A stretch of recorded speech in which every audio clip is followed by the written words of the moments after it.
आज की सबसे बड़ी खबर देश के करोड़ों केंद्रीय कर्मचारियों और पेंशनर से जुड़ी है। 8वें वेतन आयोग को लेकर एक ऐसा अपडेट सामने आया है जिसने उम्मीदें भी बढ़ा दी है और सस्पेंस भी गहरा कर दिया है। आयोग ने सुझाव और मांग रखने की डेडलाइन को बढ़ाकर 15 जून कर दिया है। यानी अब कर्मचारियों को अपनी आवाज रखने के लिए कुछ और वक्त मिल गया है। लेकिन इसके पीछे की कहानी सिर्फ एक तारीख बढ़ाने तक सीमित नहीं है। इसके पीछे सैलरी, पेंशन और भत्तों में होने वाले बड़े बदलाव का पूरा गणित है।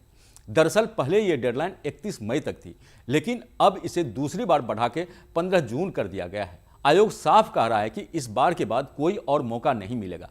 यानी ये कर्मचारियों के लिए आखिरी मौका है अपनी मांगों को मजबूती से रखने, और यही वजह है कि अब कर्मचारी यूनियन से लेकर पेंशनर्स ग्रुप तक सब एक्टिव हो गए हैं। हर कोई चाहता है कि उसकी बात इस बार जरूर सुनी जाए। एक और बड़ा बदलाव ये किया गया है कि अब कोई भी सुझाव ऑफलाइन स्वीकार नहीं किया जाएगा। ना कोई लेटर, ना ईमेल, ना पीडीएफ। सिर्फ और सिर्फ आधिकारिक वेबसाइट के जरिए ही ज्ञापन जमा होगा। यानी पूरी प्रक्रिया अब डिजिटल मोड में आ गई है। इसका मकसद है पारदर्शिता और सिस्टमेटिक तरीके से हर सुझाव को दर्ज करना। ये डेडलाइन बढ़ाना सिर्फ औपचारिक फैसला नहीं, बल्कि ये दिखाता है कि आयोग ज़्यादा से ज़्यादा लोगों की राय लेना चाहता है। कर्मचारी यूनियन, रक्षाकर्मी, अखिल भारतीय सेवा अधिकारी, सबकी भागीदारी इस बार अहम मानी जा रही है, क्योंकि इस इनपुट के आधार पर भविष्य की सैलरी स्ट्रक्चर तय होगी। और यहीं से शुरू होता है असली खेल, फिटमेंट फैक्टर का, जो आपकी सैलरी को कई गुना तक बढ़ा सकता है। अब बात उस शब्द की जो इस पूरे वेतन आयोग का सबसे बड़ा हीरो है, फिटमेंट फैक्टर। यही वो नंबर है जो तय करता है कि आपकी मौजूदा सैलरी कितनी बढ़ेगी। आसान भाषा में समझें तो ये एक मल्टीप्लायर है जो आपकी बेसिक सैलरी को नए ढांचे में बदल देता है। छठे वेतन आयोग में ये फैक्टर 1.86 था, तो 7वें में बढ़कर 2.57 हो गया, और इसी वजह से न्यूनतम सैलरी 7,000 से सीधे 18,000 रुपये तक पहुंच गई। अब सवाल यह है कि 8वें वेतन आयोग में ये कितना बढ़ेगा। कर्मचारी संगठनों की मांग है कि इस बार फिटमेंट फैक्टर 3.0 से 4.0 के बीच होना चाहिए। कुछ जगह 3.83 की मांग हो रही है, तो कुछ जगह 4.38 का प्रस्ताव रखा गया है। अगर ऐसा होता है तो सैलरी में बम्पर उछाल देखने को मिल सकता है। अगर 3.8 या 4.0 का फिटमेंट फैक्टर लागू होता है तो न्यूनतम बेसिक सैलरी 18,000 से बढ़कर 69,000 से 72,000 रुपये तक पहुंच सकती है। यानी लगभग 4 गुना तक की बढ़ोतरी। ये सिर्फ बेसिक पे है, इसके ऊपर डीए, एचआरए और दूसरे भत्ते अलग से जुड़ेंगे। सबसे ऊंचे लेवल यानी 18 पर, जहां अभी बेसिक सैलरी 2.5 लाख है, मतलब 2,50,000 रुपये है, वो बढ़कर करीब 10 लाख के आसपास पहुंच सकती है। ये आंकड़े अभी अनुमान हैं, लेकिन इससे ये साफ है कि इस बार वेतन आयोग बड़ा बदलाव ला सकती है। सिर्फ कर्मचारियों के लिए ही नहीं, पेंशनर्स के लिए भी बड़ा फायदा हो सकता है, क्योंकि पेंशन भी बेसिक पे से जुड़ी होती है। अगर बेसिक पे बढ़ेगा तो पेंशन भी उसी अनुपात में बढ़ेगी। लेकिन ध्यान रखने वाली बात यह है कि अभी कुछ भी फाइनल नहीं हुआ। ये सिर्फ मांगे और प्रस्ताव हैं। अंतिम फैसला सरकार और आयोग की रिपोर्ट के बाद ही होगा। और अब सवाल यह है कि यह सब लागू कब होगा।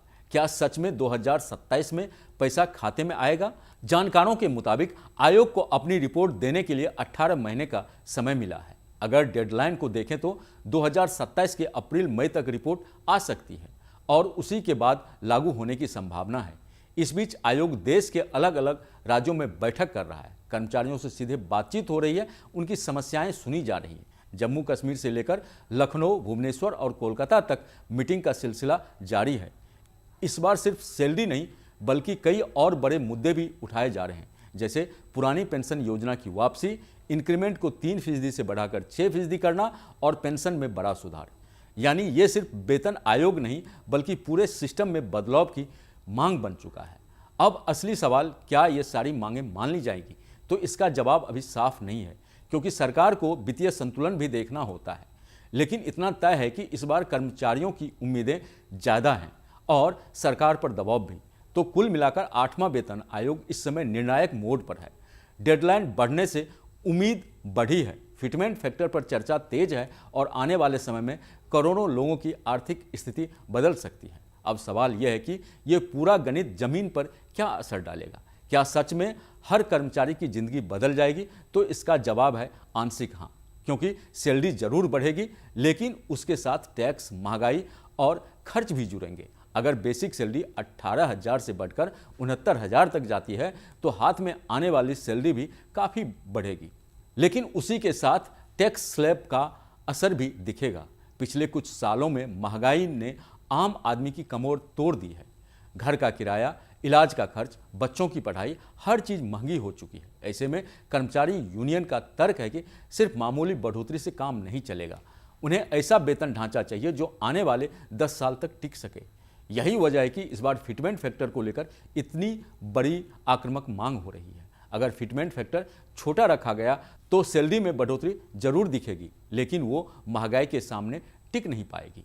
वहीं अगर 3.5 या उससे ऊपर का फिटमेंट फैक्टर आता है तो कर्मचारियों को असली राहत मिलेगी। लेकिन सरकार के लिए ये फैसला आसान नहीं है, क्योंकि लाखों कर्मचारियों की सैलरी बढ़ाने का मतलब है हजारों करोड़ों का अतिरिक्त बोझ। ऐसे में सरकार को बैलेंस बनाना होगा।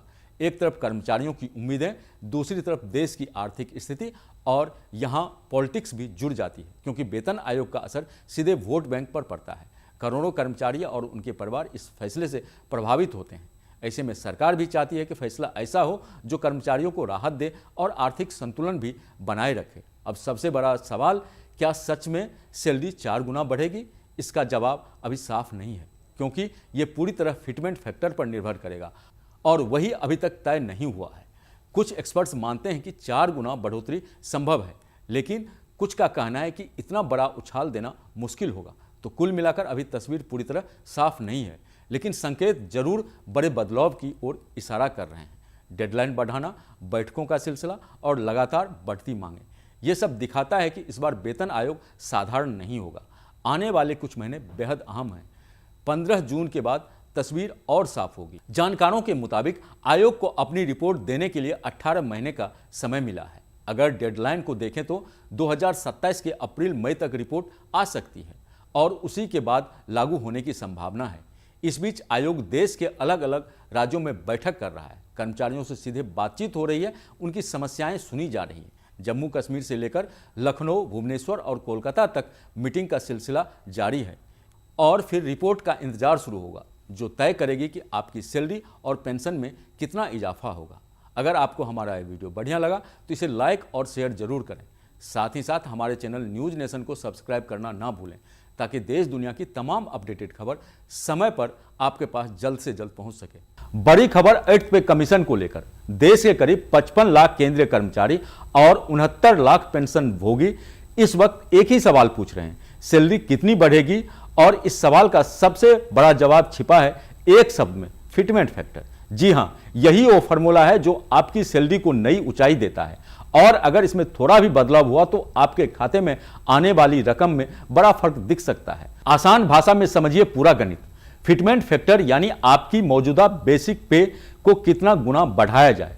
फिलहाल अलग अलग कर्मचारी यूनियन 2 गुना से लेकर 3 गुना या उससे ज्यादा तक की मांग कर रही है, लेकिन सरकार अभी इसका संतुलन देख रही है, क्योंकि इससे खजाने पर भारी बोझ पड़ सकता है। उदाहरण के तौर पर अगर किसी कर्मचारी की मौजूदा बेसिक सैलरी 25,500 रुपये है तो 2 गुना फिटमेंट फैक्टर पर यह सीधे 51,000 हो जाएगी। अगर 2.5 गुना लागू हुआ तो सैलरी बढ़कर 63,750 रुपये और 3 गुना हो गया तो यह 76,500 रुपये तक पहुंच सकती है। यानी सिर्फ एक फैक्टर बदलने से सैलरी में हजारों नहीं बल्कि लाखों का सालाना फर्क पड़ सकता है। अब बात सिर्फ बेसिक पे की नहीं है, असली खेल इसके बाद शुरू होता है, क्योंकि जैसे ही बेसिक सैलरी बढ़ती है वैसे ही HRA यानी मकान किराया भत्ता, ट्रेवल अलाउंस और दूसरे फायदे भी बढ़ जाते हैं। HRA सीधे आपकी बेसिक पे का प्रतिशत होता है। अगर आप X कैटेगरी शहर में हैं तो 30% तक HRA मिल सकता है, Y में 20 और Z में 10%। यानी अगर बेसिक पे 51,000 रुपया हो तो X शहर में करीब 15,300 रुपये HRA मिल सकता है। यही रकम Y सिटी में 10,200 रुपये और Z में 5,100 रुपये होगी। यानी कुल सैलरी पैकेज में बड़ा उछाल दिख सकता है। जानकारों का मानना है कि फिटमेंट फैक्टर में छोटा सा बदलाव भी कर्मचारियों की जेब पर बड़ा असर डालता है। अब सवाल यह है कि आखिर फैसला कब होगा। फिलहाल 8वें वेतन आयोग सभी हितधारकों से बातचीत कर रही है। सरकार कर्मचारियों की मांग और अपनी आर्थिक क्षमता के बीच संतुलन बनाने की कोशिश में है। उम्मीद की जा रही है कि आने वाले समय में इस पर बड़ा फैसला लिया जा सकता है। अगर मांग के मुताबिक फिटमेंट फैक्टर बढ़ता है तो यह लाखों कर्मचारियों और पेंशन भोगियों के लिए बड़ी खुशखबरी साबित हो सकती है। तो कुल मिलाकर 8th पे कमीशन सिर्फ एक घोषणा नहीं बल्कि करोड़ों परिवार की उम्मीदों से जुड़ा हुआ है। अब सबकी नजर इस बात पर है कि सरकार क्या फैसला लेती है और आपकी सैलरी में आखिर कितना इजाफा होता है। फिलहाल इस खबर पर हमारी नजर बनी हुई है। देश के करोड़ों सरकारी कर्मचारी और पेंशनर्स इस समय 8वें वेतन आयोग का इंतजार कर रहे हैं। आमतौर पर जब भी नए वेतन आयोग की बात होती है तो लोगों का ध्यान सैलरी बढ़ने, फिटमेंट फैक्टर और पेंशन में बढ़ोतरी पर जाता है। लेकिन इस बार एक और मुद्दा चर्चा में है। ये मुद्दा सरकारी कर्मचारियों की कम और ज्यादा सैलरी के बीच बढ़ते अंतर का है। सरकारी संगठनों का कहना है कि पिछले कुछ सालों में ऊंचे पदों पर बैठे अधिकारियों की सैलरी में ज्यादा बढ़ोतरी हुई है, जबकि निचले स्तर के कर्मचारियों को उतना फायदा नहीं मिला है। इसी वजह से अब 8वें वेतन आयोग से उम्मीद की जा रही है कि ये वेतन व्यवस्था को ज्यादा संतुलित और सभी के लिए इक्वल बनाएगा। जानकारी के अनुसार 6वें वेतन आयोग के समय सरकारी कर्मचारियों की न्यूनतम बेसिक सैलरी 7,000 रुपए थी। बाद में 7वें वेतन आयोग में इसे बढ़ाकर 18,000 रुपए कर दिया था। यानी निचले स्तर के कर्मचारियों की सैलरी में अच्छी बढ़ोतरी हुई। अगर बात करें ऊंचे पदों पर बैठे अधिकारियों की बेसिक सैलरी देखा जाए तो 80,000 रुपए से बढ़कर सीधे 2.5 लाख रुपए तक पहुंच गई थी। इसका मतलब ये है कि बड़े अधिकारियों की सैलरी में काफी ज्यादा बढ़ोतरी हुई थी।